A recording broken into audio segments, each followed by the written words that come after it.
अभी हम देखेंगे वैश्वीकरण हम पढ़ रहे थे, एसएसटी का हमारा इकोनॉमिक्स वाला पोर्शन जिसमें चैप्टर नंबर 4 चल रहा है हमारा ग्लोबलाइज़ेशन और उसके इम्पैक्ट इंडियन इकोनॉमी के ऊपर क्या पड़ता है। अब हम देखेंगे वैश्वीकरण हमने पढ़ा, कुछ बातें वैश्वीकरण के अंतर्गत देखी, कुछ अंतर्राष्ट्रीय उत्पादन इंटरनेशनल प्रोडक्शन, कुछ एमएनसीज़ बहुराष्ट्रीय कंपनियों के बारे में हमने पढ़ा कि वो क्या होता है और वो कैसे काम करती है। हमारी जो लोकल कंपनीज़ होती है, स्थानीय कंपनियाँ, उनके ऊपर क्या-क्या प्रभाव पड़ता है। एक बार फिर से हम वैश्वीकरण की परिभाषा देखते हैं कि आखिर वैश्वीकरण होता क्या है? तो लोग आपस में जुड़ते हैं, पूरा विश्व आपस में जुड़ता है। किसके माध्यम से पूरा विश्व जुड़ेगा? प्रोडक्शन के माध्यम से, ट्रेड के माध्यम से, सर्विसेज़ एंड मार्केट। टेक्नोलॉजी भी है इसके अलावा, लोग भी है। इनके माध्यम से पूरा विश्व एक साथ जुड़ता है। मुख्य रूप से इकोनॉमिक्स से आपका जो सॉरी ग्लोबलाइज़ेशन है, इसमें आर्थिक गतिविधियों के ऊपर मुख्य ध्यान रहता है। मुख्य रूप से तो इकोनॉमिक एक्टिविटी होती है, आर्थिक क्रियाएँ, आर्थिक गतिविधियाँ ज़्यादातर इसमें हमें देखने को मिलती है। अब है कि हाउ डज़ ग्लोबलाइज़ेशन वर्क? ये कैसे काम करता है ग्लोबलाइज़ेशन, ये भी हमें देखना है कि ग्लोबलाइज़ेशन आखिर काम कैसे करता है। तो जो बड़ी-बड़ी कंपनियाँ हैं जिनको अपन बहुराष्ट्रीय कंपनियाँ कहते हैं, कई देशों में उत्पादन करती है और उस व्यापार को भी फैलाती है। देश एक-दूसरे से वस्तुओं और सेवाओं का लेन-देन भी करते हैं, विदेशी निवेश बढ़ता है, तकनीक है, जानकारी है और लोगों का आदान-प्रदान भी इसमें हमें देखने को मिलता है। तो ये सब होता है, लोग आपस में मिलेंगे, इन सब के माध्यम से लोग एक-दूसरे के कल्चर को जानने का प्रयास करेंगे, व्यापार करेंगे हम आपस में कई सारा, प्रोडक्शन के माध्यम से सभी एक-दूसरे के साथ में जुड़ेंगे, ट्रेड व्यापार के माध्यम से एक-दूसरे के साथ में जुड़ेंगे। इससे हमारी जो ग्लोबलाइज़ेशन की प्रक्रिया है, वो आगे बढ़ती है।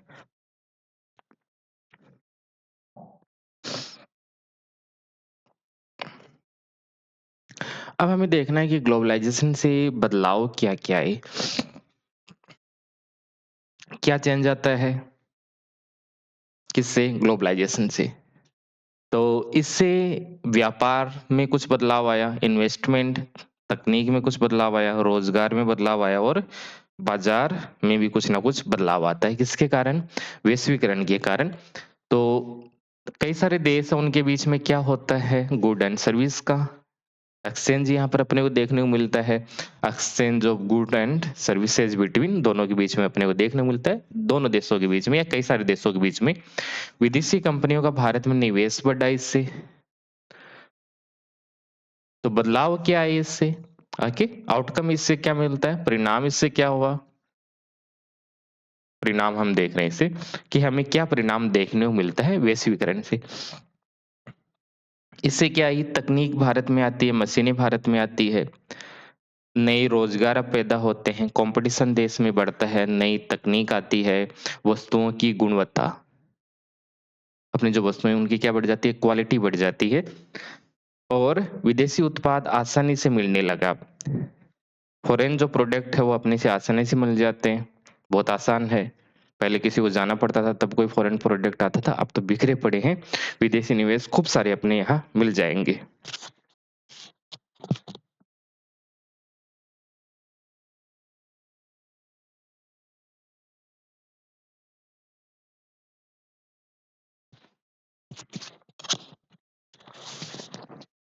देखिए आगे इसमें तो ये सब परिणाम आता है ट्रेड में, इन्वेस्टमेंट में, टेक्नोलॉजी इम्प्लीमेंट में और मार्केट में। यही अपने को ग्लोबलाइज़ेशन के कारण परिणाम देखने को मिलते हैं। तो इनको थोड़ा देख लेना ठीक से, आगे और हम देखेंगे इन एक बार फिर से।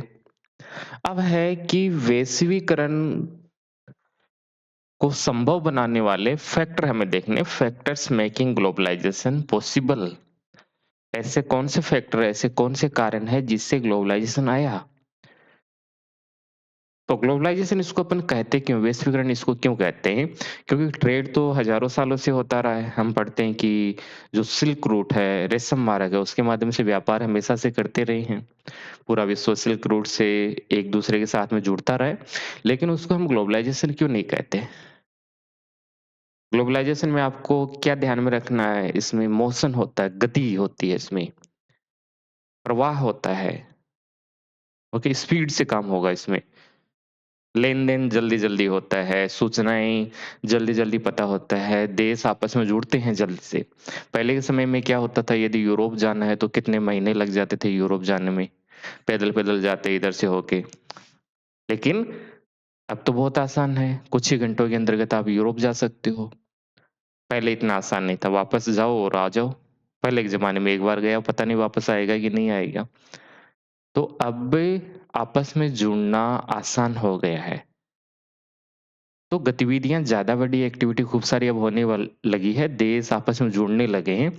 तो जुड़ने की जो गति है वो क्या हो गई है, तेज़ हो गई है। तो वैश्वीकरण में अपने को ये पढ़ना है कि ऐसा क्या आया, जैसे वैश्वीकरण में अब लोग आपस में जल्दी-जल्दी जुड़ने लगे हैं। व्यापार जल्दी-जल्दी करने लगे हैं। क्यों?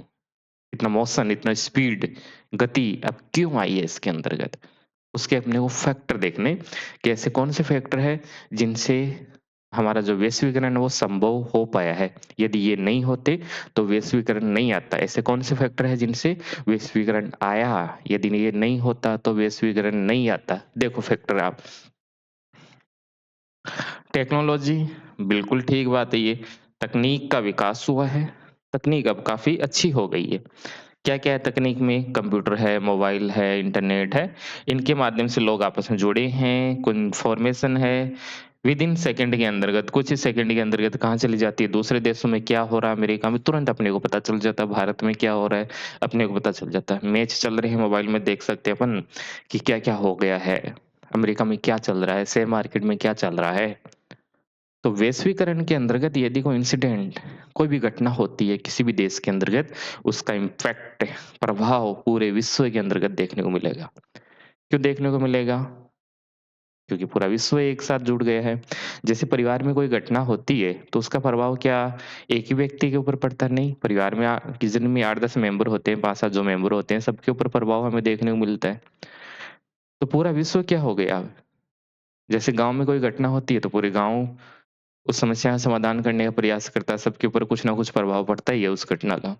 वैसे ही पूरा विश्व अब क्या बन गया है, एक गाँव, विलेज बन गया है, ग्लोबल विलेज बन गया है, वैश्विक गाँव बन गया है। तो कोई भी घटना किसी भी देश के अंतर्गत होती है, उसका इम्पैक्ट, प्रभाव पूरे विश्व में हमें देखने को मिलता है। क्यों? क्योंकि सभी एक-दूसरे के साथ में जुड़ गए हैं। देखो इसमें, तो व्यापार है, पेमेंट है, परचेज़िंग है, बिक ये सब क्या हो गया, बहुत आसान हो गए इनके माध्यम से। कंप्यूटर, इंटरनेट, मोबाइल, हेलो, क्या कर रहे हो? अमेरिका में हम बात कर सकते हैं, कितना आसान हो गई ये चीज़ें। तो बहुत आसान-सी बात है ये कि तकनीक जब बढ़ी है, प्रौद्योगिकी बढ़ी है, टेक्नोलॉजी जब से बढ़ना शुरू हुई है, जब हमारे देश में या पूरे विश्व में आई है, तब से ग्लोबलाइज़ेशन ठीक-ठीक लेवल पर आ गया है। आगे देखो, परिवहन के साधनों में कुछ इम्प्रूवमेंट हुआ है, कुछ सुधार हुआ है परिवहन के साधनों में। अब क्या हुआ, खूब सारा सामान हम एक साथ ले जा सकते हैं। पानी वाले जो जहाज होते हैं, शिप होते हैं, उसमें खूब सारे कंटेनर भरो और ले जाओ किसी दूसरे देश के अंतर्गत। पहले ये आसान नहीं था। छोटे-छोटे जहाज हुआ करते थे, शिप हुआ करते थे और उसमें सामान को ले जाना ज़्यादा पॉसिबल नहीं था, बहुत ज़्यादा टाइम लगता था। अब ये तेज़ गति से जाते हैं, इनकी स्पीड भी अच्छी होती है। खूब सारा सामान ले जा सकते हैं, क्यों? क्योंकि परिवहन के साधन विकसित हो गए, सामान ले जा सकते हैं मतलब व्यापार बढ़ रहा है, देश आपस में जुड़ रहे हैं। ग्लोबलाइज़ेशन में क्या क पढ़ना अपने को कि जो कई सारे देश हैं, विश्व के देश आपस में कैसे जुड़ते हैं, उनके बीच में कनेक्टिविटी कैसी है। हवाई जहाज ने व्यापार को और तेज़ बना दिया है, air transport has made trade faster. सड़कें बनी हैं, रेलवे है, अपने फोर्ट्स है, इन सब के माध्यम से आजकल ट्रेड करना काफ़ी आसान हो गया है। यानी देश, पूरा विश्व है, इनकी मदद से, हेल्प से आपस में जुड़ रहे हैं। ग्लोबलाइज़ेशन में क्या पढ़ना है अपने को, आपस में कैसे जुड़ते हैं, ये फैक्टर महत्वपूर्ण आपके लिए। तीसरा देखो आप, ये तीसरा क्या है, डेवलपमेंट ऑफ कम्युनिकेशन। तो अभी हमने देखा वही है, मोबाइल, ईमेल, इंटरनेट से कंपनी अलग-अलग देशों में से एक साथ काम कर सकती है, जिसको आउटसोर्सिंग अपन कहते हैं। कि अमेरिका की कोई कंपनी है, वो कुछ काम करवानी चाहती है, तो भारत में बैठे-बैठे लोग वहाँ के काम कर देंगे। बैंगलोर में यही तो सब होता है, बैंगलोर में खूब सारा काम होता है कि आप अमेरिका का कोई काम है, किसी दूसरे देश का काम है, वो बैंगलोर में बैठे-बैठे आराम से कर रहे हैं। इसलिए तो आईटी सेक्टर संचार प्रौद्योगिकी सबसे ज़्यादा विकसित कहाँ है? बैंगलोर के अंतर्गत है। इसको अपन क्या बोलते हैं? आउटसोर्सिंग बोलते हैं इसको। तो ये सब काम आसानी से हो रहा है। लोग आपस में जुड़ रहे हैं, पूरा विश्व आपस में जुड़ रहा है, इससे कम्युनिकेशन की वजह से भी। और क्या सरकारी नीतियाँ, इसके लिए गवर्नमेंट जो पॉलिसीज़ होती है वो भी महत्वपूर्ण है। जैसे भारत में अपन पढ़ते हैं 1991 के अंतर्गत क्या शुरू हो गया? 1991 के अंतर्गत भारत में ग्लोबलाइज़ेशन की शुरुआत होती है, वैश्वीकरण की शुरुआत होती है, लिबरलाइज़ेशन, उदारीकरण की शुरुआत होती है। अभी हम पढ़ेंगे भी उन बातों को। तो 1991 के अंतर्गत आया और क्या हुआ था इसी समय 1990 के आसपास क्या हुआ था?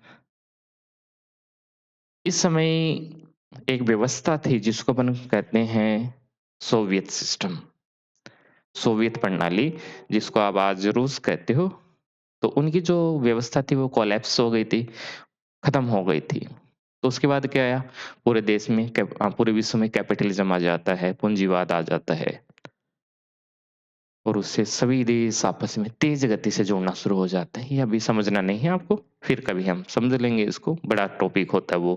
कैसे व्यवस्थाएँ गिरती है, कैसा ये आता है, ग्लोबलाइज़ेशन आता है। अभी आप केवल इतना समझिए कि कुछ बड़े चेंज होते हैं 1990 के अंतर्गत। 1990 के अंतर्गत बहुत बड़े चेंज होते हैं। उन्हीं के परिणाम स्वरूप आउटकम के रूप में हम क्या देखते हैं कि हमारे पास में ग्लोबलाइज़ेशन हमें देखने को मिलता है। तो देशों ने अपने बाज़ार खोला किया ताकि विदेशी निवेश आ सके। भारत ने अपना मार्केट ओपन कर देते हैं कि आइए। पहले क्या हुआ था खूब सारे टैक्स लगाए जाते थे उनके ऊपर। इम्पोर्ट करते थे, इम्पोर्ट आयात कर लगाए जाते थे खूब सारे, उनको खत्म कर दिया जाता है। व्यापार अब आसान हो जाता है। इसी समय उसके 4-5 साल बाद में वो विश्व व्यापार संगठन, वर्ल्ड ट्रेड ऑर्गनाइज़ेशन का निर्माण हो जाता है। तो इनकी वजह से देश आपस में जुड़ना शुरू हो जाते हैं। उदाहरण दे रखा है देखो, भारत में इकोनॉमिक पॉलिसीज़, आर्थिक नीतियों को लागू किया गया और जो फ़ॉरेन कंपनीज़ है वो भारत में आना शुरू हो जाती है 1990 के बाद में। कब हुआ था? 1991 के अंतर्गत ये होता है। तो इन सब बातों को आपको ध्यान में रखना है। तो 4 बातें हैं ध्यान रहेगी, हाँ, ध्यान रहेगी कि ऐसे ऐसे कौन से फैक्टर हैं जिसके कारण ग्लोबलाइज़ेशन आया? यदि वो नहीं होता तो हम ये चैप्टर नहीं पढ़ रहे होते। ओके? तो ये आपको फैक्टर देखने को मिला। एक आईसीटी और हमें देखना है, आईसीटी का डेवलपमेंट कैसे होता है, उसका रोल क्या है? सभी देशों को एक साथ जोड़ने में संचार प्रौद्योगिकी, आईटी का क्या रोल रहा? ये अपने को देखना है। तो होता क्या है? पूरा नाम आपको याद करना है, आईसीटी का पूरा नाम क्या है? क्या नाम है? Information and communication technology. Information and communication technology, ये पूरा नाम याद करना है आपको। Information and communication technology, ICT. और इसमें क्या आता है? जैसे कंप्यूटर इसमें आता है, इंटरनेट सब आप जानते ही हो, मोबाइल का नाम भी सुना ही होगा आपने, टेलीफोन, फैक्स मशीन तो अब लगभग खत्म ही है। आदि के माध्यम से जानकारी का तेजी से क्या होता है? क्या होता है? एक्सचेंज होता है, सूचनाएँ आती है, जाती है, आदान-प्रदान होता है, सूचनाएँ एक स्थान से दूसरे स्थान पर तेज़ी से जा सकती है। तो इसका रोल क्या है ग्लोबलाइज़ेशन में? ये अपने को थोड़ा-सा देख लेते हैं कि इसकी भूमिका क्या है? तो पूरे वर्ल्ड को एक साथ कनेक्ट करने में इसकी महत्वपूर्ण भूमिका है, पूरे विश्व को एक साथ जोड़ा है इसने। अब कोई भी कंपनी या व्यक्ति मिनटों में दूसरे देश से संपर्क कर सकता है, अपने को कोई भी संपर्क करना है तो हम कर सकते हैं, कोई अपने को ट्रेड करना है, व्यापार से जुड़ी हुई कोई भी अपने को बातचीत करनी है, वो अपन दूसरे देशों में कर सकते हैं। कितना सामान भेजना है, कितना नहीं भेजना है, जो भी हम अपने को जानकारियाँ चाहिए ट्रेड से जुड़ी हुई या दूसरी बातें चाहिए अपने को, तो अपन आराम से इस आईसीटी के माध्यम से आराम से हम कर सकते हैं, कोई समस्या नहीं इसमें भी। उदाहरण दे रखा है इंटरनेट के माध्यम से कंपनी दुनिया में कहीं भी ग्राहकों तक पहुँच सकती है। तो कस्टमर होते हैं, कंपनी आराम से पहुँच सकती है, जैसे अमेज़न कंपनी यहाँ पर आ रही है, डिलीवरी करती है सामान। कंट्रोल किसका है? अमेज़न कंपनी का। कहाँ बैठे हैं? अमेरिका के अंतर्गत बैठे हैं। फ्लिपकार्ट कंपनी हो गई, ओके, इनका भी कंट्रोल रहता ही है। कोका कोला है, पेप्सी है, ये सब पूरे विश्व को नियंत्रित कर रहे हैं, ये बड़ी कंपनीज़ माइक्रोसॉफ्ट है, गूगल है, पूरे विश्व में ये कंट्रोल कर रहे हैं। मेन रोल क्या है? आईसीटी का ही है यहाँ पर। आजकल वही कंपनियाँ ज़्यादा डेवलप है, ज़्यादा पैसे वाली है, किससे जुड़ी हुई है? इन्फॉर्मेशन टेक्नोलॉजी और आजकल इसको क्या कहते हैं? आर्टिफिशियल इंटेलिजेंसिया का ये टाइम पीरियड आ गया, एआई जिसको आप कहते हो, एआई है ये तो। तो एआई ये सब क्या है? यही तो है, सब काम हो रहा है, सब देश और तेज़ गति से अब आपस में जुड़ना हो सके है। कुछ भी मुश्किल नहीं है, कहीं भी जाइए आप पूरे विश्व में, कोई समस्या नहीं है। किसकी मदद से? इन सब की मदद से आप जा सकते हो। इसके लाभ क्या हुए आईसीटी के लाभ क्या होते हैं? तो कम्युनिकेशन फास्टर हो गया, तेज़ गति से बातचीत शुरू हो जाती है, जानकारियाँ, व्यापार करना अब आसान हो गया है, समय की सेविंग हो गया है, खर्चा अब काफ़ी कम होता है। रोज़गार खूब सारे बढ़ गए हैं अब, आउटसोर्सिंग वाले मैंने आपको बताया भी था। आईसीटी के बिना वैश्वीकरण संभव नहीं था। यदि आपसे पूछे सबसे महत्वपूर्ण रोल किसका है ग्लोबलाइज़ेशन के आने में, तो वो किसका है? आईसीटी का ही है। महत्वपूर्ण रोल है इसलिए हम थोड़ा-सा इसको डिटेल से हम पढ़ रहे हैं। आगे देखिए, 2 पॉइंट आपके दे रखे हैं बुक में foreign trade and foreign investment, liberalisation of foreign trade and investment policy. इसमें अपन क्या पढ़ेंगे ये मेन टॉपिक है, बुक में भी दे रखा है। इसमें सबसे पहले पढ़ते हैं व्हाट इज़ ग्लोबलाइज़ेशन? क्या होता है ग्लोबलाइज़ेशन? तो ग्लोबलाइज़ेशन भी एक फैक्टर है, किससे जुड़ा हुआ है? ग्लोबलाइज़ेशन नहीं, लिबरलाइज़ेशन भी एक फैक्टर है, किसके साथ जुड़ा हुआ है? ग्लोबलाइज़ेशन के साथ में। तो जब सरकार व्यापार और निवेश पर लगे प्रतिबंध और नियमों को ढीला कर देती है ताकि कंपनियां स्वतंत्र रूप से व्यापार कर सकें तो इसको अपन क्या कहते हैं इसको अपन लिबरलाइजेशन कहते हैं उदारीकरण कहते हैं। क्या कर देते हैं? जो रूल होते हैं उनको आसान कर देते हैं अब operate freely relaxation okay relaxes दे सकते हैं उनको थोड़ी छूट दे देते हैं किसको कंपनियों को व्यापार करने के लिए देखो होता क्या है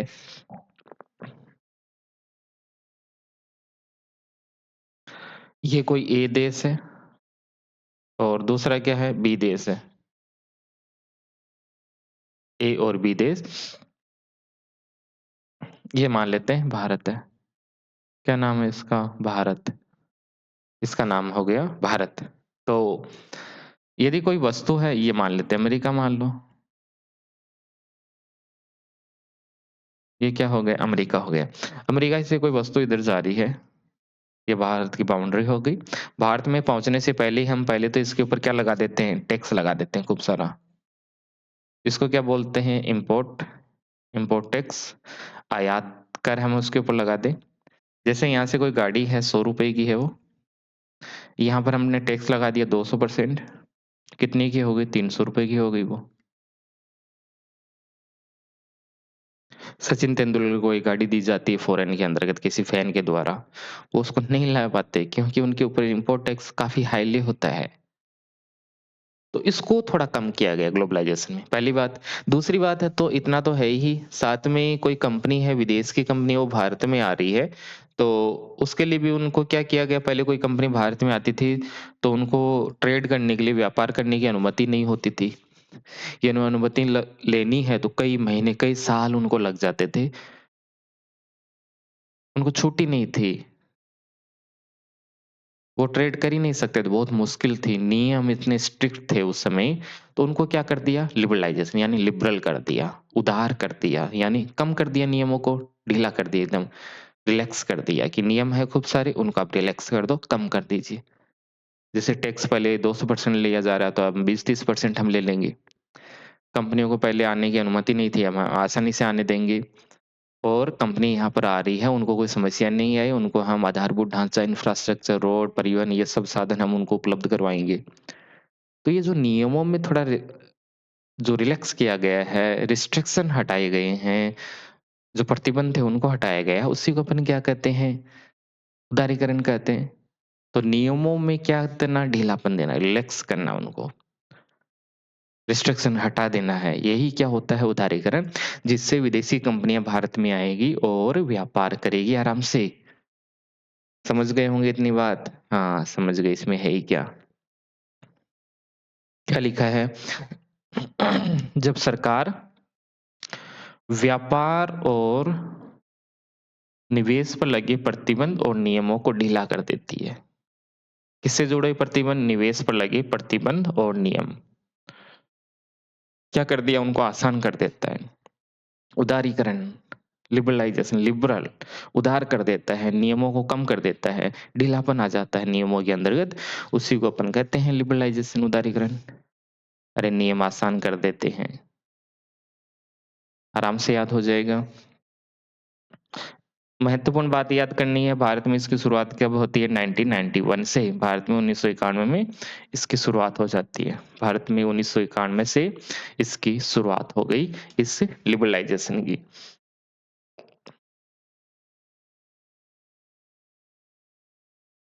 तो भारत में 1991 के अंतर्गत न्यू पॉलिसी आ जाती है, न्यू इकोनॉमिक पॉलिसी, और उससे क्या हुआ? व्यापार बढ़ गया, खूब सारी कंपनियां भारत में आने लग गई 1991 के बाद में। आप देखोगे भारत में 1991 के बाद में बहुत सारे बड़े चेंज आए। अभी आप जो भी देख रहे हो उसी नीतियों का ये आपको आउटकम देखने को मिलेगा, परिणाम देखने को मिलेगा, जो 1991 के अंतर्गत हमारे देश के द्वारा अपनाई गई थी। उसी से बेहतरीन अब आपको वस्तुएँ मिलती है, रंग-बिरंगी चीज़ें आपको मिलती है, जो चाहिए वो आपको मिल सकता है अभी। पहले उसमें अपने पास ऑप्शन नहीं थे, पहले ऑप्शन बहुत कम हुआ करते थे, अब हमारे पास में खूब सारे ऑप्शन हैं, जो मन है उसको आप खरीद सकते हो। रंग-बिरंगी चीज़ें, खूब सारे ऑप्शन भरे पड़े हैं मार्केट के अंतर्गत। ये सब क्या है? इसी कारण से आया है। लोगों को रोज़गार अब खूब सारा मिल गया है, नई-नई तकनीक आई है, वस्तुएँ जब आ रही है, उनकी क्वालिटी बढ़ रही है। तो इससे क्या इसमें होता क्या है? देख लीजिए इसमें क्या-क्या होता है। चलिए, एक तो इसमें क्या आया, नई आर्थिक नीति में एक तो उदारीकरण हमने पढ़ा, निजीकरण हम पढ़ सकते हैं, वैश्वीकरण तो अपन पढ़ ही रहे हैं कि ग्लोबलाइज़ेशन लाया, पूरा विश्व एक साथ जुड़ जाता है। ये हाँ, ये बात ठीक है। ये अभी आपने पढ़ा, रिलैक्स ऑफ रूल्स, क्या कर दिया? उनको रिलैक्स कर देते हैं, रिलैक्सेशन कर दे दिया हमने किसमें? रूल के अंतर्गत, नियमों के अंतर्गत छूट दे दी। निजीकरण मतलब पहले सब काम क्या करती थी सरकार, हम करेंगे सब काम, किसी को कुछ नहीं करने देंगे। अब क्या कर दिया कि प्राइवेट कंपनी है, वो भी आप काम कर सकते हो।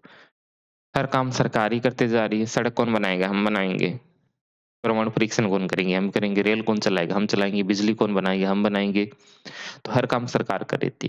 लेकिन 1991 के बाद में कहा कि अब सरकार ज़्यादा काम नहीं करेगी, केवल सुरक्षा से जुड़े हुए कुछ काम करेगी, रेल से जुड़े जो महत्वपूर्ण काम वो करेगी, या कुछ न्यूक्लियर वेपन है, केमिकल है, परमाणु हथियार है, इन सब से जुड़ा हुआ सरकार काम करेगी, सबको ओपन कर दीजिए और बाकी सभी को। जो मन है उसका वो कंपनी अब काम कर सकती है हमारे देश के अंतर्गत। तो ये क्या है? सरकारी क्षेत्र में निजी कंपनी की पार्टिसिपेशन। तो private involvement in government sector क्या आ गया? निजीकरण आ जाता है। निजीकरण मतलब कंपनियों को छूट दे दी कि आप भी आप काम कर सकते हो। पहले हर काम सरकार के द्वारा किया जाता था। अब कहा कि 2-4 काम हम करेंगे, बाकी सब आ जाइए आप। सरकार क्या करती है अब? सरकार अब ज़्यादा काम नहीं करती है। अब क्या करता है सरकार, सहायक की भूमिका निभाती है, उनको कुछ छूट देती है अब। पहले सरकार क्या करती थी? कंट्रोलर थी पहले सरकार, नियंत्रक थी सरकार, यानी नियंत्रण कर ली हर चीज़ में, ये नहीं करना, ये नहीं करना, ये नहीं करना। जैसे कई सारे घर होते हैं उसमें हर बात पर रोक लगाई जाती है। तो ये बात अच्छी नहीं थी, रोक नहीं लगाना है, उनको हेल्प करना है। क्या करना है उनको क्या करना है, फैसिलिटेटर, सहायक की भूमिका आपको निभानी है। यदि उनको कोई समस्या आ रही है आगे बढ़ने में, परिवार की भूमिका क्या होती है कि जो व्यक्ति आगे बढ़ना चाहता है, कोई भी घर का बच्चा आगे बढ़ना चाहता है, उसकी हेल्प कीजिए कि वो आगे कैसे बढ़े। वैसे ही क्या है, ये पूरा देश क्या हो गया, एक परिवार हो गया, और सरकार हमारे गार्जियन हो गए। उनका रोल क्या होता है? नियंत्रण नहीं करे हर चीज़ में, उनका रोल होता है कि जो आगे बढ़ना चाहता है, उनको हम रास्ता दिखाएँ आगे के लिए। फैसिलिटेटर हम बने, उनकी कुछ हेल्प करें। सरकार ने व्यापार को खुला छोड़ दिया ताकि भारतीय कंपनियां विदेशी कंपनियों से प्रतिस्पर्धा कर सके। कंपटीशन अब क्या हो गया, ओपन हो गया, क्योंकि पहले भारत के पास में इतने रिसोर्सेज नहीं थे भारतीय कंपनी के पास में। 1947 में लगा था कि यदि विदेशी कंपनियां भारत में आ जाएगी तो सब कुछ खत्म कर देगी हमारा। लेकिन 1990 के आते आते हमारे पास में हमारी जो कंपनी है वो भी थोड़ी पावरफुल हो गई, बड़ी कंपनियाँ बन गई। अब सरकार को लगा कि ये कॉम्पिटिशन कर सकती है विदेशी कंपनियों के साथ में। खुला चैलेंज, ओपन चैलेंज होते हैं, कॉम्पिटिशन होता है फिर।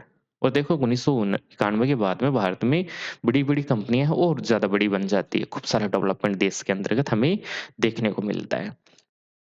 तो ये होता है सरकार की भूमिका क्या होना चाहिए, सहायक की भूमिका होनी चाहिए।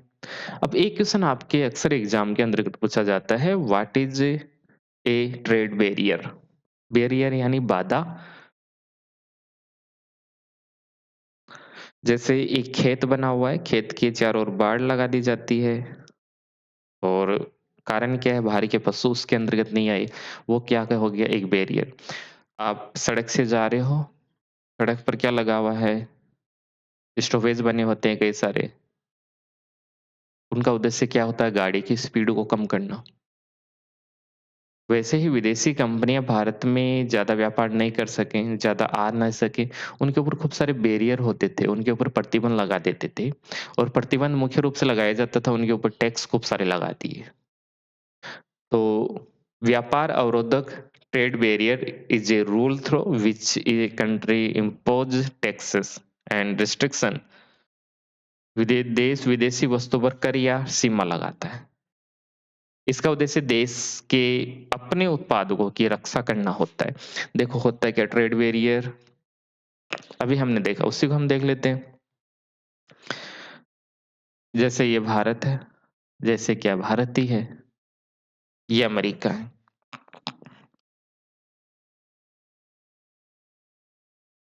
ये हो गया अमेरिका।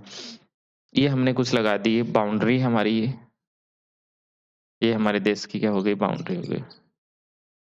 तो यदि कोई वस्तु यहाँ से आ रही है, तो हमने उसको यहीं रोक लिया और रोकते ही जो वस्तु थी उसके ऊपर हमने टैक्स लगा दिया। 100, 200, 400, 500% हमने टैक्स लगा दिया। कितना लगा दिया हमने? इतना तो नहीं लगाएँगे, 200% टैक्स हमने लगा दिया। नहीं क्या? 200% क्या लगा दिया, उसके ऊपर टैक्स हमने लगा दिया। अब वह वस्तु आएगी भारत में ₹300 की होगी, उसको कौन खरीदेगा? भारत में जो वस्तुएँ हैं, 100-100 रुपए मिल रही है, उसको लोग खरीदेंगे। उद्देश्य क्या है? भारत की कंपनी बची रहे। क्या उद्देश्य रह गया इसका? पहले के समय में टैक्स, हाईली टैक्स क्यों लगाया जाता था? भारतीय जो कंपनी है, उनका संरक्षण करना, प्रोटेक्ट करना उनका। भारतीय कंपनी है, उनका क्या करना? संरक्षण करना। इसलिए पहले के समय में हाई टैक्स लगाया जाता था। 1990 के बाद में सरकार को लगा कि अब कोई समस्या नहीं, हमारी जो कंपनियाँ हैं वो थोड़ी पावरफुल हो गई है, उनका सामना कर सकते हैं हम, तो थोड़ा छूट दे दी जाती है और ये जो बैरियर थे उनको हटाया गया, कम किया गया उनको। नियम थे उनको थोड़ा और ढीला किया गया। ये कब होता है? 1991 के बाद में होता है ये सब चीज़ें। तो इनको आपको ध्यान में रखना। अब क्या हुआ, इसको हटा दिया कि नहीं अब इतना नहीं लेंगे, केवल 20% लेंगे अब, बस ठीक है। और भी कई सारे जो नियम थे उनको भी हटा दिया जाता है। समझ गए? और ये नियम किसके ऊपर हो गए? इम्पोर्ट टैक्स, आयात कर। जब हम सामान खरीद रहे हैं उसके ऊपर खूब सारा टैक्स लगा दिया। आयात कर हमने बढ़ा दिया खूब सारा। एक्सपोर्ट नहीं है, इम्पोर्ट है ये। आयात हम कर रहे हैं, जब किसी वस्तु को हम खरीद रहे हैं, उसके ऊपर खूब सारा टैक्स लगा दिया। उद्देश्य क्या था हमारा, मेन पर्पज़ कि हमारी जो कंपनी है, उसको हम बचा सकें। यही हमारा उस समय उद्देश्य होता है। तो आप समझ गए होंगे बैरियर क्या होते हैं।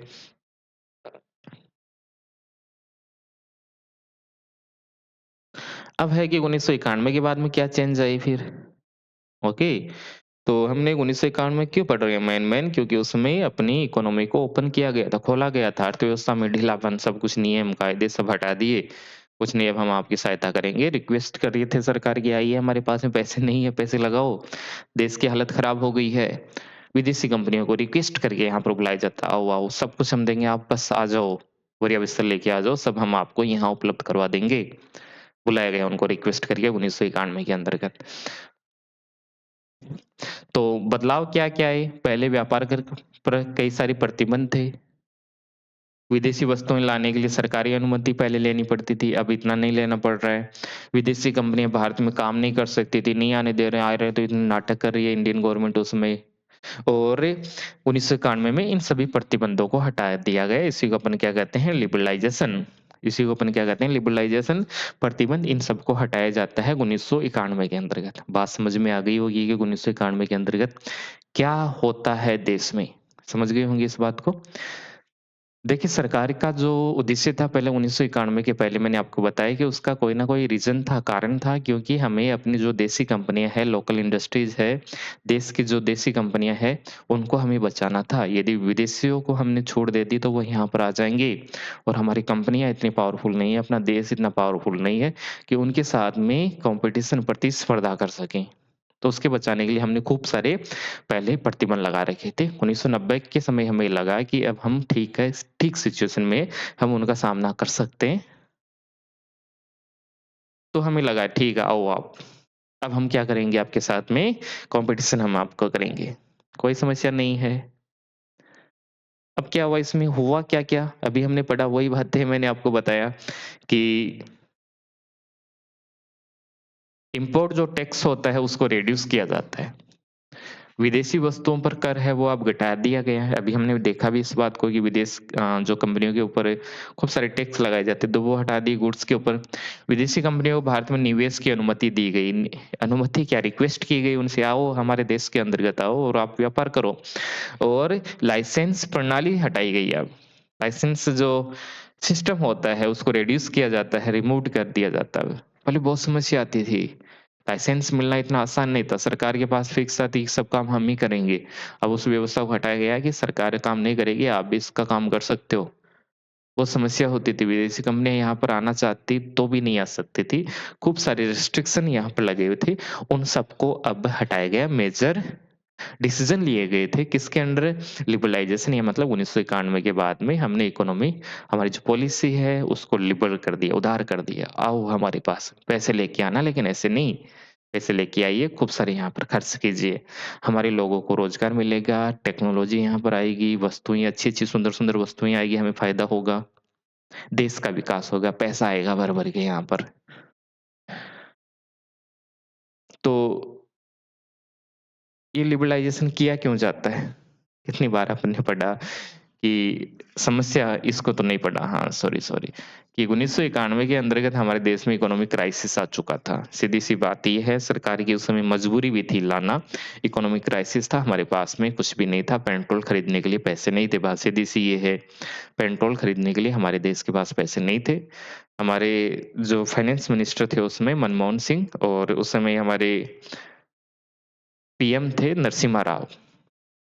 ये सब कहाँ जाते हैं? अमेरिका के पास में जाते और आईएमएफ और वर्ल्ड बैंक को बोलते हैं कि हमें पैसा दीजिए, हमें पैसा चाहिए। तो वो बोलते हैं कि हम पैसा तो दे देंगे, लेकिन आपको अपने देश के अंतर्गत जैसा हम बोलेंगे वो एक बड़ी-सी लिस्ट देते हैं कि ये पॉलिसी आपको अपने देश के अंतर्गत लागू करनी पड़ेगी। तो उन्होंने फिर वो नीतियाँ लागू करते हैं कि आपको ये करना है, ये करना है, ये करना है। इतना-इतना काम उनको दिया गया है कि अपने देश के अंदर जो आप कंपनियों को नहीं आने दे रहे हो ना, कोई नाटक नहीं चलेगा, विदेशी कंपनी आपके देश में आएगी। तो जितने भी प्रतिबंध थे उन सबको हटाने की बात की गई और जैसा अमेरिका का सिस्टम है ना वैसे ही आपको करना है, अब हम नहीं बर्दाश्त करेंगे। तो अमेरिका का जो सिस्टम था पूरा कैपिटलिज़्म का, पूंजीवाद का, ग्लोबलाइज़ेशन का वैसा का वैसा भारत में आ जाता है 1991 के अंतर्गत। तो क्या था फाइनेंशियल क्राइसिस था, इकोनॉमिक क्राइसिस था उस हमारे पास। विदेशी मुद्रा भंडार बहुत कम था। फ़ॉरेन एक्सचेंज रिज़र्व क्या हो गया? वेरी लो क्या था ही नहीं, खत्म ही हो गया था, कुछ था ही नहीं। 5-10 दिन का हमारे पास में कुछ बचा था पेट्रोल ये सब खरीदने के लिए। तो पेट्रोल खरीदने के लिए आपके पास क्या होना चाहिए? क्या होना चाहिए? विदेशी मुद्रा होनी चाहिए। मतलब डॉलर है, यूरो है, ये सब आपके पास में होना चाहिए, तेल आपको खरीदना है तो। तो ये सब हमारे पास में था ही नहीं, कहाँ से आएगा? विदेशों के साथ में आप व्यापार नहीं कर रहे हो, पैसा कहाँ से आएगा?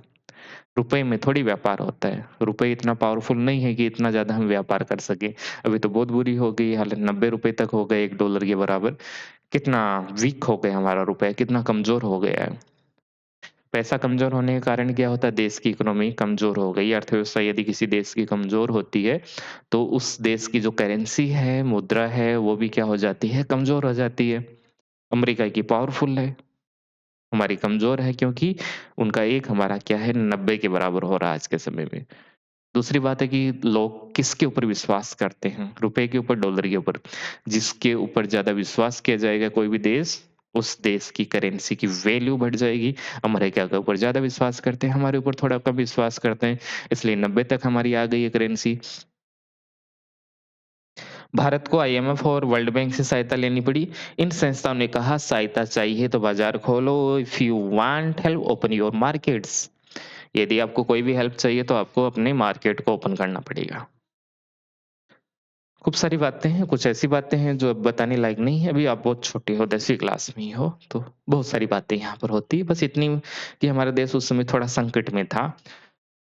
विश्व बैंक और आईएमएफ अमेरिका ने कहा कि हम पैसा दे देंगे, हमको कोई समस्या नहीं है, खूब भरे-पड़े हमारे पास पैसे। लेकिन आप ना ये आप जो नाटक करते हो ना, इम्पोर्ट टैक्स लगाते हो, हम सब काम करेंगे ना, इसको थोड़ा आप लिबरल कीजिए। सब काम आप नहीं करोगे, हम भी करेंगे काम। उसके बाद विदेशी कंपनी आती है भर-भर के यहाँ पर भारत के अंतर्गत। उसके बाद में स्थितियाँ बदलती है देश के अंतर्गत। आउटकम रिज़ल्ट क्या हुई लिबरलाइज़ेशन से? आउटकम तो क्या हुआ, विदेशी कंपनियाँ भारत में आई, अपने हाथ खाली हाथ थोड़ी आती है, अरे कुछ ना कुछ लेके जाते हैं, कहीं पर जाते हैं, तो क्या लेके आए वो? टेक्नोलॉजी लेके आए, पैसा लेके आए, इन्वेस्टमेंट किया और यहाँ पर क्या बढ़ा? रोज़गार बढ़ा। तीनों पॉइंट अलग-अलग लिख सकते हो कि टेक्नोलॉजी बढ़ती है, इन्वेस्टमेंट बढ़ता है और एम्प्लॉयमेंट, रोज़गार भी बढ़ता है। उपभोक्ताओं को अधिक विकल्प मिले, ऑप्शन मिल गए, हाँ, अब हम ये नहीं खरीदेंगे। 1990 के बाद में ऑप्शन बढ़ जाते हैं, खूब सारे ऑप्शन बढ़ गए, विकल्प बढ़ गए। पहले क्या था 1-2 ही था, भारतीय कंपनियाँ बना रही थी, अब विदेशी कंपनियाँ आ गई। खूब सारी वस्तुएँ लो आप, कीमत कम, गुणवत्ता अच्छी, क्वालिटी अच्छी, प्राइस कम, लेकिन वस्तु बेहतरीन वस्तु, मज़ा ही आ गया था उसमें। तो consumer got more choice, okay, choice बहुत सारी हो गई उनके पास में, अब खूब सारी वस्तुएँ वो ले सकते हैं। तो ये सब पॉइंट था, ये पॉजिटिव इफ़ेक्ट हुआ किससे? Result of liberalisation. ये क्वेश्चन आपसे पूछा जाता है कि लिबरलाइज़ेशन के आउटकम क्या है? या उसका इम्पैक्ट क्या पड़ा? प्रभाव क्या रहा? ग्लोबलाइज़ेशन का प्रभाव क्या रहा? तो ये पॉजिटिव इम्पैक्ट है, सकारात्मक प्रभाव है कि विदेशी कंपनी आती है, इन्वेस्टमेंट करती है, रोज़गार बढ़ता है, तकनीक लेके आते हैं, हमारी वस्तुओं की गुणवत्ता बढ़ जाती है। गुणवत्ता और लिख लीजिए यहाँ पर क्वालिटी, क्या हुआ? वस्तुओं की गुणवत्ता बढ़ गई। वस्तुओं की क्या बढ़ गई? गुणवत्ता। अब वस्तुओं की गुणवत्ता बढ़ जाती है, वस्तुओं की गुणवत्ता बढ़ गई, तो ये भी अच्छी बात हुई।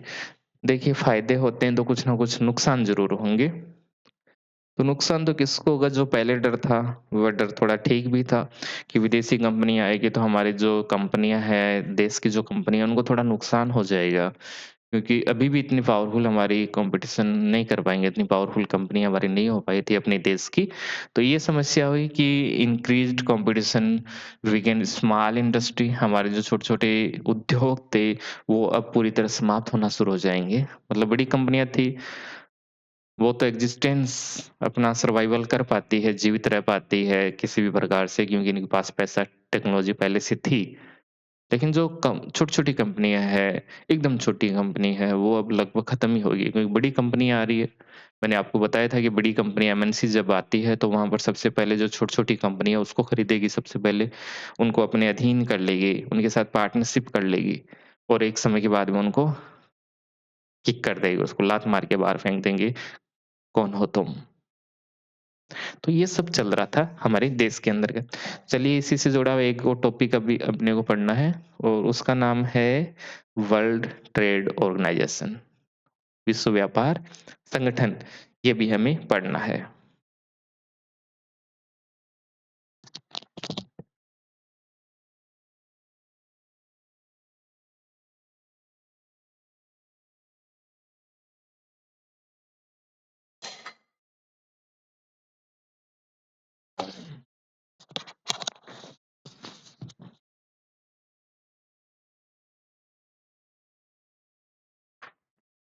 40 मिनट का वीडियो हो गया, थोड़ा-सा और इसको कर लेते हैं।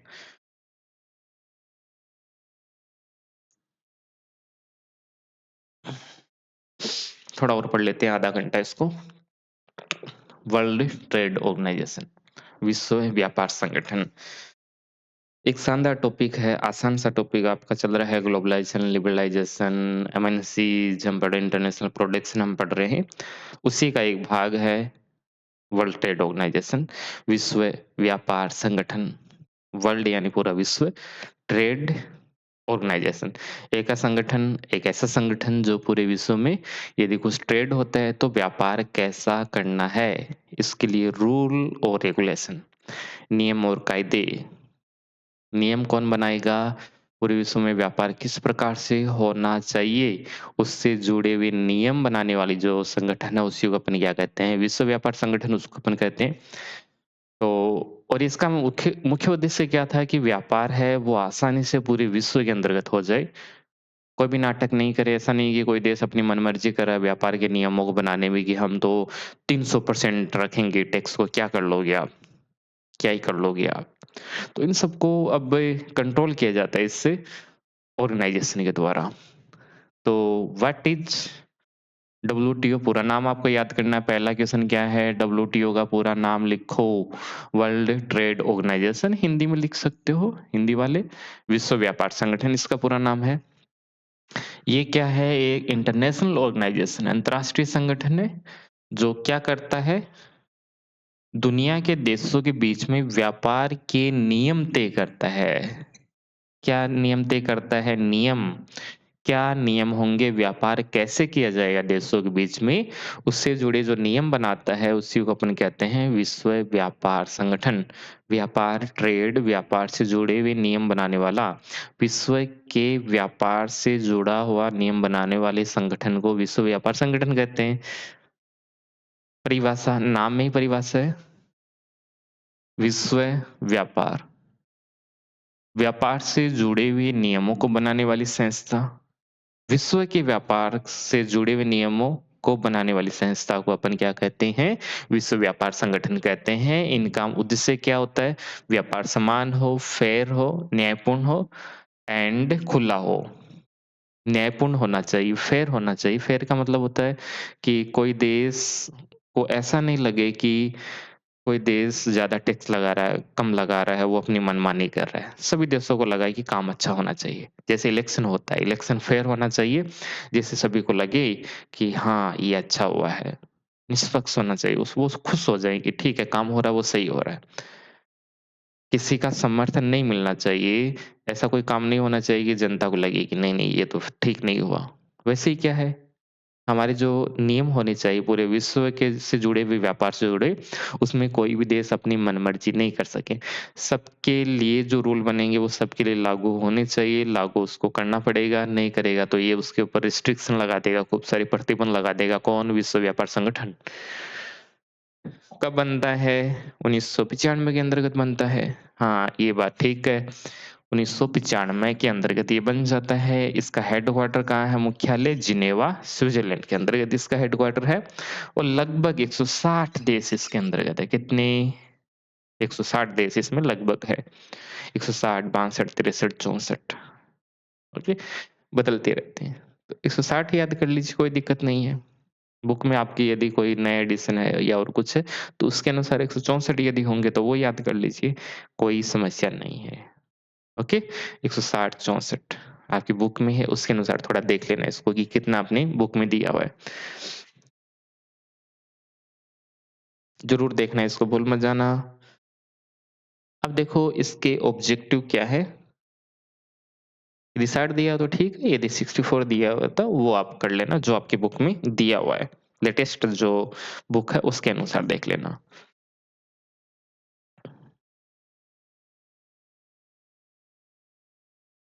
चलिए आगे हम देखते हैं, इसके ऑब्जेक्टिव क्या है?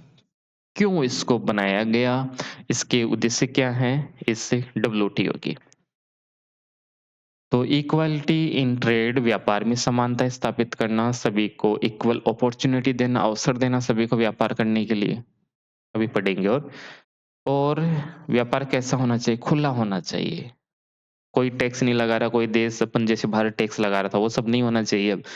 कहीं भी व्यापार करो, कोई टैक्स नहीं होगा, टैक्स होगा तो मिनिमम होगा और प्रतिस्पर्धा को बढ़ाना, कॉम्पिटिशन को बढ़ाना और जो विकासशील देश है,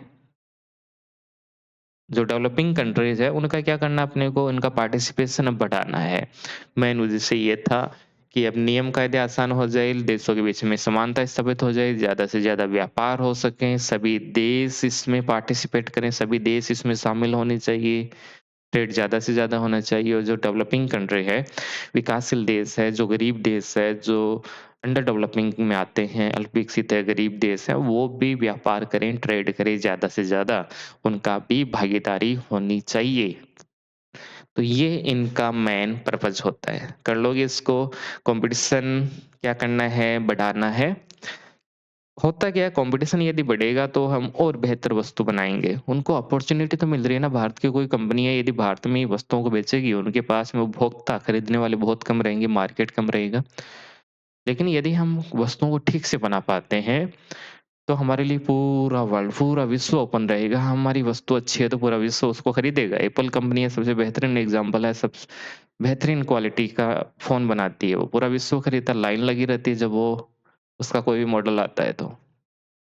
वैसे ही भारत के अंतर्गत यदि कुछ अच्छा बनाता, कोई कंपनी अच्छा काम कर रही है, तो उसके लिए ये अपॉर्च्युनिटी है, अवसर है कि वो अपना जो उत्पादन है, प्रोडक्शन है, उसको पूरे विश्व के अंतर्गत सेल करें, खूब सारा फैलाएँ, उनके पास उपभोक्ता आ जाएँगे खूब सारे, खरीदने वाले खूब सारे आ जाएँगे। तो ये बात थोड़ा-सा आपको ध्यान में रखना है, ये मेन इसका पर्पज़ होता है। रोल ऑफ डब्ल्यूटीओ तो डब्ल्यूटीओ देशों को आपस में जोड़ता है और ये सुनिश्चित करता है कि व्यापार में क्या आ जाए पारदर्शी नियम होने चाहिए। ये अभी अपने बताया कि सबके लिए एक जैसे नियम होने चाहिए, फेयर एंड जस्ट अ, नियम होने चाहिए वो थोड़े ठीक होने चाहिए। उसमें किसी के साथ भेदभावपूर्ण नियम नहीं होने चाहिए। सबके साथ में एक जैसे नियम होने चाहिए। ऐसा नहीं है कि किसी को लगे कि वो उस देशों को कुछ ज़्यादा सहूलियत दे रहा है, उनको ज़्यादा छूट दे रहा है, ऐसा किसी को भी नहीं लगना चाहिए। सबको लगना चाहिए कि जो काम हो रहा है वो एकदम सही हो रहा है। भारत अमेरिका को दवाइयाँ बेच सकता है और अमेरिका भारत को मशीनें बेच सकता है और ये डब्ल्यूटीओ के नियमों से ही संभव हो पाया है। काफ़ी आसान नियम बनाए हैं और ये पूरे देश के लिए शानदार नियम काम कर रहा है डब्ल्यूटीओ। ऐसा हम किताब में पढ़ते हैं। क्या वाक़ई में ऐसा होता है? वाक़ई में ऐसा होता देखो कोई भी संगठन बनाया जाता है, जो भी काम किया जाता है वो ऐसे नहीं होता है।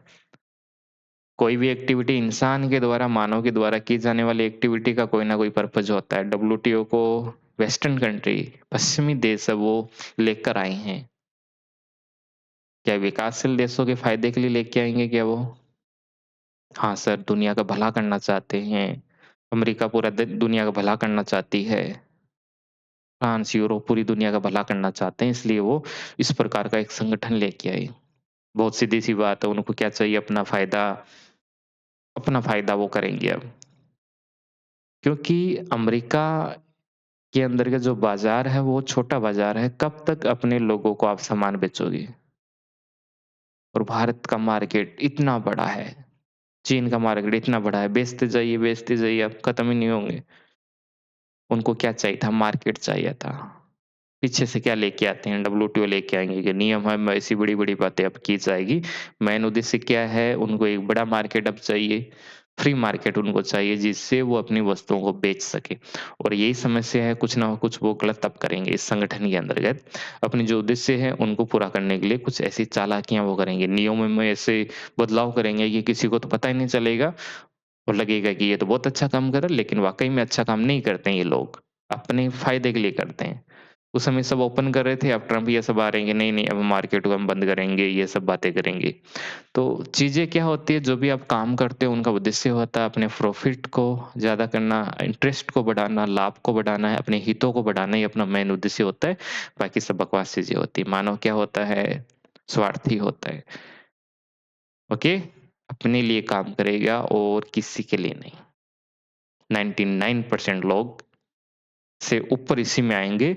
उनका उद्देश्य क्या होता है, कोई ना कोई इंटरेस्ट, बिना हितों के, बिना इंटरेस्ट के कोई काम नहीं होता है। बहुत सीधी-सी बात है। हालाँकि डब्ल्यूटीओ का काम था समान व्यापार है, लेकिन अमीर विकसित देश ज़्यादा लाभ उठा रहे हैं। जो डेवलप्ड कंट्री है, रिच कंट्री है, अमीर देश है, पावरफुल देश है, शक्तिशाली देश है, उनको ज़्यादा फ़ायदा इससे मिल रहा है। इससे वैश्वीकरण के कारण। करते क्या है ये, अमेरिका और यूरोपीय देश अपने किसानों को सब्सिडी देते हैं और इससे उनकी कृषि उत्पाद सस्ते हो जाते हैं। अंतर्राष्ट्रीय बाजार में ये भारतीय किसानों से कम कीमत में बिकते हैं। सब्सिडी का मतलब होता है कि हम आपको कुछ छूट दे रहे हैं कि आप वस्तु का उत्पादन कीजिए, हम आपको कुछ फंडिंग हम करेंगे, इतने पैसे हम दे देंगे। जैसे सरकार आपको भारत में ये आपके सोलर प्लांट अभी लगाए जा रहे हैं, घरों के ऊपर ये सोलर लगाए जा रहे हैं, उसमें क्या दे रहा है, छूट दे रहा है। वास्तविक मूल्य यदि 2 लाख रुपए हैं, तो सरकार कहेगी 80,000 रुपए हम देंगे, आप लगाओ।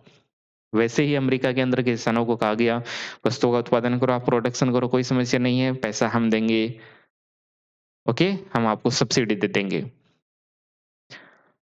आप तो बेच के आओ, सस्ते भाव में बेचनी है भारत में, यदि आपको ₹100 मिलते हैं और आप पे आपको ₹50 हम अलग से दे देंगे, ₹50 हम सब्सिडी आपको देंगे। अतिरिक्त हम पैसा आपको दे रहे हैं जिससे आप और पावरफुल हो जाओ। तो इससे क्या हुआ, अमेरिका की वस्तु भारत में आ रही है, सस्ती आ रही है और भारतीय की जो वस्तु है, भारत में जो कंपनियाँ वस्तुओं का निर्माण कर रही है, विकासशील देशों में जो वस्तुओं का निर्माण हो रहा है, उनकी कीमत तो काफ़ी हाई होगी और वहाँ बाहर से आ रही है, उनकी कम हो रही है। लोग क्या खरीदेंगे? बाहर वाली वस्तुओं को खरीदेंगे। तो यही होता है, फ़ायदा हो रहा है इन लोगों को। भारत इन सब के ऊपर आरोप लगाता है कि ऐसा ऐसा मत कीजिए, आप अपने किसानों को खूब सारी सब्सिडी दे देते हो। 200% सब्सिडी आप दे देते हो कई बार तो। इससे तो वो हमारी वस्तुओं तो मार्केट तो खराब हो जाएगा, वही वो उनका कब्ज़ा हो जाएगा हमारे देश के ऊपर, इकोनॉमिक वाला आर्थिक रूप से, उन्हीं का पूरा वर्चस्व है, हेजेमनी उनका हो जाएगा। तो ऐसा नहीं होना चाहिए, उसका हम समर्थन नहीं करते हैं। और भी कई सारे हैं जो आपकी किताब में नहीं दे रखे हैं, तो अपन क्यों पढ़ें, इतना हम डिटेलिंग में नहीं जाएँगे।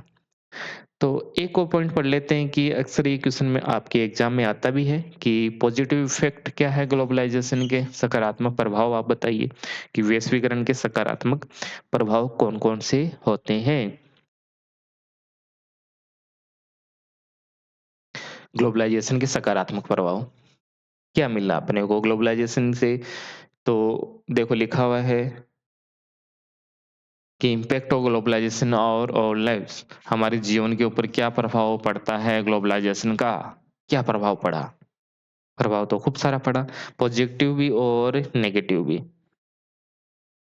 खूब सारे मैंने लिख दिए हैं, जितना मन हो आप लिख सकते हो। इससे क्या आई, नई टेक्नोलॉज़ी आई, रोज़गार के अवसर बढ़े, हमने पढ़ा इस बात को। वस्तुएँ क्या हो गई, सस्ती हो गई और विविध हुई, डाइवर्सिटी हो गई इसमें, चीपर वस्तुएँ सस्ती-सस्ती मिल रही है और खूब सारी वस्तु मिल रही है। ऑप्शन बढ़ गए हैं, विकल्प बढ़ गए। मैंने अभी बोला था ना आपको, विविध का मतलब विकल्प बढ़ गए हैं। विकल्पों की अधिकता, किसकी अधिकता? विकल्पों की अधिकता। अब हमारे पास में खूब सारे विकल्प हो गए हैं। पहले विकल्प कम थे, ऑप्शन कम थे, अब खूब सारे ऑप्शन हो गए। वस्तुएँ काफ़ी सस्ती हो गई है। जो पहले 20,000 की मोबाइल में कुछ नहीं आता था, अब 10,000 रुपए में बहुत बेहतरीन क्वालिटी के मोबाइल हमें मिल जाएँगे। पहले 20,000 के टीवी ऐसे ही आते थे, अब 10-10 हज़ार में शानदार टीवी आपको मिल जाएँगे। बैठे-बैठे चलाओ उसको, कोई भी एप्लीकेशन डाउनलोड करो, उसमें सब फैसिलिटीज़ आपको मिल जाएगी मोबाइल के अंतर्गत। इतनी कंपनियों के कई सारे, जैसा आप चाहो वैसा आपको टीवी, मोबाइल ये सब मिल जाएगा। तो ये सब किसके कारण हुआ है? ग्लोबलाइज़ेशन के। पॉज़िटिव अच्छी बात है, हाँ, ये तो अच्छी बात है, क्या ही दिक्कत है अपने को? आप बैठे-बैठे घर पढ़ रहे हो, ये क्या पॉज़िटिव नहीं है क्या? तो वस्तुएँ क्या हो गई, सस्ती हो गई और आसानी से उपलब्ध हो गई। बड़ी बात क्या है, आपको अवेलेबल हो रही है आसानी से। पहले अमेरिका से कोई आता था, सामान लेके आता था, या फ़ॉरेन से कई खाड़ी देशों से, इराक, ईरान, कतर से कोई सामान लेके आता। विदेश से हम लेके आए, लाना पड़ता था उनको। अब ठीक है, भारत में सब कुछ मिल रहा है। नई तकनीक और सेवाओं का विकास हुआ, न्यू टेक्नोलॉजी आई, सर्विसेज़ बढ़ी और हमारा ग्लोबल रिकॉग्नाइजेशन इंक्रीज़्ड हुआ। वैश्विक स्तर पर पूरे विश्व में हमारी पहचान हो गई कि भारत में जो वस्तु बन रही है वो भी कम नहीं है, हम भी अच्छा प्रोडक्ट बना सकते हैं, हम अच्छी वस्तुएँ बना सकते हैं। भारत की पहचान कहाँ हो गई? अंतर्राष्ट्रीय स्तर पर भारत की पहचान हो गई, ये भी अच्छी बात है। ये भी फ़ायदे ही फ़ायदे हैं, देख लीजिए और खूब सारे वायदे लिखे हुए हैं कि देश का क्या होगा, विकास होगा, निवेश बढ़ेगा। निवेश का मतलब हो गया विदेशी कंपनियाँ भारत में आ रही है, पैसा लगा रही है खूब सारे, इन्वेस्टमेंट कर रही है। विदेशी कंपनियाँ भारत में आके क्या लगा रही है, पैसा लगा रही है, उसको अपन क्या कहते हैं, विदेशी निवेश, फ़ॉरेन इन्वेस्टमेंट कहते हैं। और क्या हुआ, रोज़गार के अवसर बढ़े, रोज़गार खूब सारे हो गए और मुख्य रूप से आपका स जो सर्विस सेक्टर है, सेवा क्षेत्र है, इसमें ज़्यादा रोज़गार बढ़े हैं, खूब सारे रोज़गार बढ़ गए। संचार और परिवहन में अब तेज़ी आ गई है, rapid growth in communication and transport, तो इनमें खूब सारे अब डेवलपमेंट हुए। जो भी बातें लिख देना, सब बातें जितनी भी यादें याद रहे, जो भी अच्छी-अच्छी बातें लिखते जाना, पेज भर देना है पूरा, कोई कमी नहीं होनी चाहिए। अच्छे हेडलाइन बना अच्छी-अच्छी सुंदर-सुंदर बना के अंडरलाइन करके लिख देना है अपने को, सुंदर-सुंदर अक्षरों के अंतर्गत। नेगेटिव इम्पैक्ट देखते हो आप, क्या प्रभाव पड़ा, नुकसान क्या हुआ, फ़ायदा हमने देखा ऊपर, खूब सारी वस्तुएँ आ गई, विकल्प बढ़ गए हैं, देश का विकास हो गया है, रोज़गार बढ़ा है, सेवाएँ में काफ़ी अच्छा हमने कर रहे हैं, टेक्नोलॉजी अभी आ रही है देश के अंतर्गत, हमको स्वीकार किया जा रहा है, रिकॉग्नाइज़ किया जा रहा है, पहचान हमारी है पूरे विश्व के अंदर। ये सब किसके कारण हुआ? ग्लोबलाइज़ेशन के कारण हुआ। नेगेटिव इम्पैक्ट वो ही है, पहले वाली बात है। जो हमने पहले पढ़ा था ना, वही यहाँ पर फिर से हम पढ़ सकते हैं कि जो छोटे-छोटे उद्योग हैं, उनको काफ़ी नुकसान हो जाता है। छोटे उद्योग स्मॉल इंडस्ट्री है, मीडियम और स्मॉल इंडस्ट्री हमारे देश में छोटे और मध्यम श्रेणी के जो उद्योग हैं, बुरी तरह नुकसान होता है। गाँव के अंदर के जो पहले महिलाएँ काम करती थी या गाँव के लोग काम करते थे, कुछ सामान बनाते थे, वो अब उनको कोई खरीद ही नहीं रहा है। क्योंकि विदेशी वस्तुएँ आ रही हैं, विदेशी जो सामान आ रहा है, मशीनों की सहायता से बनाया जा रहा है, बेहतरीन आ रहा है। तो जो गाँव का स्तर है, छोटे लेवल पर आप देखोगे उनको बड़ा नुकसान हुआ है इससे वैश्वीकरण के कारण। विदेशी निर्भरता बढ़ गई है, डिपेंडेंसी बढ़ गई है कि सब कुछ तो हम वहाँ से ले आएँगे, अपने को क्यों बनाना है? रील बनाना है अपने को तो मोबाइल के अंतर्गत, प्रचार-प्रसार करना है, धार्मिक बातें कर लेनी है। हम क्यों साइंस के अंतर्गत कुछ काम करें? हम क्यों नया नवाचार इनोवेशन करें अपने देश के अंदर? ज़रूरत ही नहीं है। बाहर से लाएँगे और सब कुछ यहाँ पर कर ही लेंगे, क्या ज़रूरत है हमें पढ़ाई-लिखाई करने की आवश्यकता नहीं है। तो हमारे देश का जो साइंटिफिक टेम्परामेंट होता है, वैज्ञानिक जो सोच होती है वो थोड़ी-थोड़ी कम हो जाती है। लोग इन सब के ऊपर ध्यान ही नहीं देते। ठीक है, सब कुछ मिल रहा है देश के अंदर, मज़े कर रहे हैं, सब घूम फिर रहे हैं, नाच-गाना कर रहे हैं। ओके, इन सब पर थोड़ा-सा लोगों का ध्यान हटता जा रहा है। तो हम सब कुछ वहीं से ले लें, क्यों बनाएँ? पिताजी कमा रहे हैं, बेटे को कमाने की क्या आवश्यकता है? बाप क्या हो गया, बेटे के ऊपर निर्भर हो गया, सब पिताजी है, कर लेंगे अपन नाच-गाना करते हैं आराम से, क्या ज़रूरत है अपने को काम करने की? वैसे ही देश है, क्या ज़रूरत है अपने को कहीं से कुछ करने की? सब कुछ दूसरे देशों से हम लेके आ जाएँगे, तो हमारी निर्भरता बढ़ जाती है, हम उनके ऊपर निर्भर हो जाते हैं, इन डिपेंडेंसी हो जाती है, इनइक्वालिटी इंक्रीज़्ड हो जाती है, असमानता बढ़ती है, क्योंकि फ़ायदा किसको होगा? जिसके पास पैसे होंगे। तो अमीर लोग और अमीर होते जाएँगे, गरीब लोग और गरीब होते जाएँगे। क्योंकि फ़ायदा ये आपके पास में बाज़ार आ रहा है, वस्तुएँ आ रही है, आपको रोज़गार भी मिल रहा है, लेकिन आपके पास पहले से कुछ तो होना चाहिए ना। एक गरीब सा उसके पास खाने के लिए नहीं है, तो कुछ भी हो जाए, क्या फ़र्क पड़ेगा उसको? वो तो और गरीब होता जाएगा। जिनके पास थोड़े बहुत पैसे हैं, उनको वो इंटरनेशनल ट्रेड कर सकते हैं, पूरे देश में, पूरे विश्व में व्यापार कर सकते हैं वो लोग। तो उनकी जो कंडीशन है वो थोड़ी बढ़ जाएगी, थोड़ा बहुत सर्विस सेक्टर का उनको सर्विस का ज्ञान है वो और कुछ अच्छा काम मिल जाएगा उनको, खूब सारा काम भी मिल जाएगा। तो अमीर लोग और अमीर होते जाएँगे, गरीब लोग और गरीब होते जाएँगे।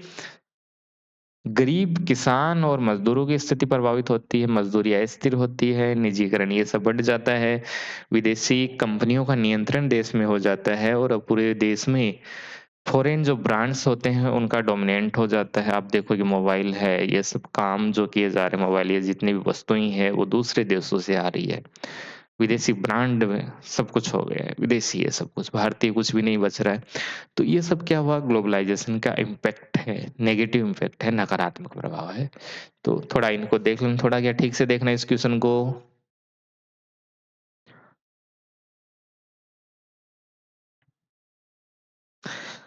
चलिए अभी इतना ही पढ़ते हैं और तो कितना बचा ये?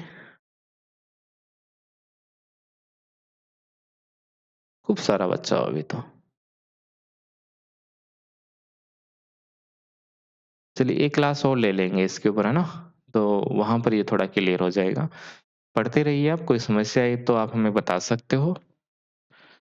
तो 2 क्लास हो गई, 1 क्लास और इसके ऊपर हम ले लेंगे, फिर हमारा ये चैप्टर खत्म हो जाएगा और अगला चैप्टर थोड़ा-सा छोटा ही है, उसको भी हम डिटेल से कर लेंगे। तो अभी के लिए इतना ही, धन्यवाद।